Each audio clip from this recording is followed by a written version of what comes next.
this lesson, you will learn how to work with visual relation identifiers in UFT Developer. So let's go into our UFT Developer IntelliJ installation.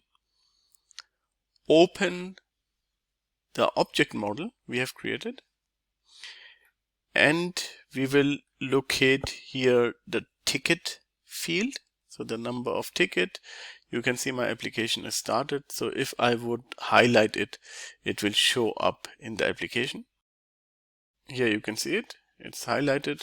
So this is working as expected because the object tickets is identified by correct properties, but sometimes it could happen that maybe you have dynamic properties you cannot identify at all because you don't know how those classes and properties are defined, or there is not enough information on the test object properties in order for you to uniquely identify the object.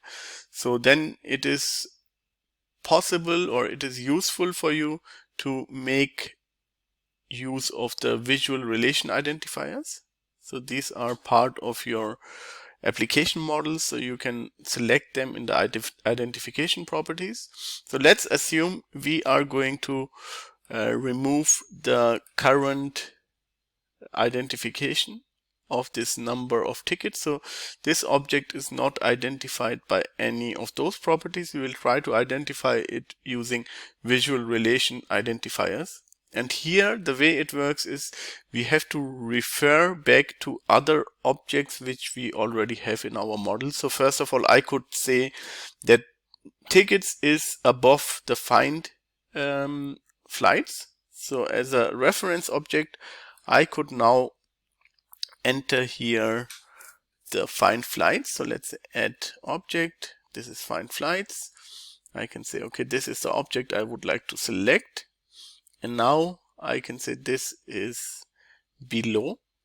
So the object I have entered here is below, and I can say show me the object. So now you will see UFT Developer will put some visual relation on the object.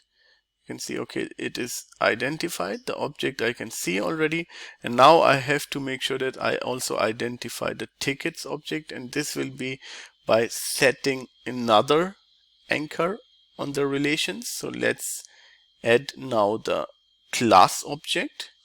The class object is left from the ticket, so I will say add additional object. This will be the class object.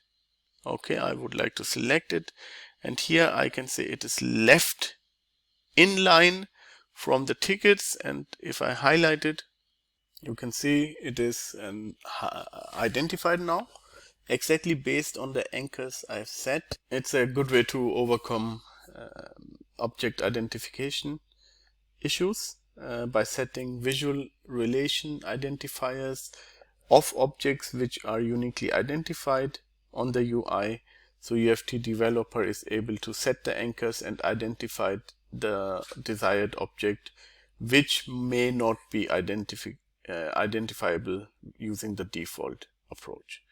So whenever you want to use it, go to the object properties of your application models object and select VRI and select the relative objects and anchors you want to use in order to identify those objects. I'm not going to use it. It's only for scenarios where object identification problems exist. So in my case, I do not really have any kind of issues, but it's a great way to overcome these issues.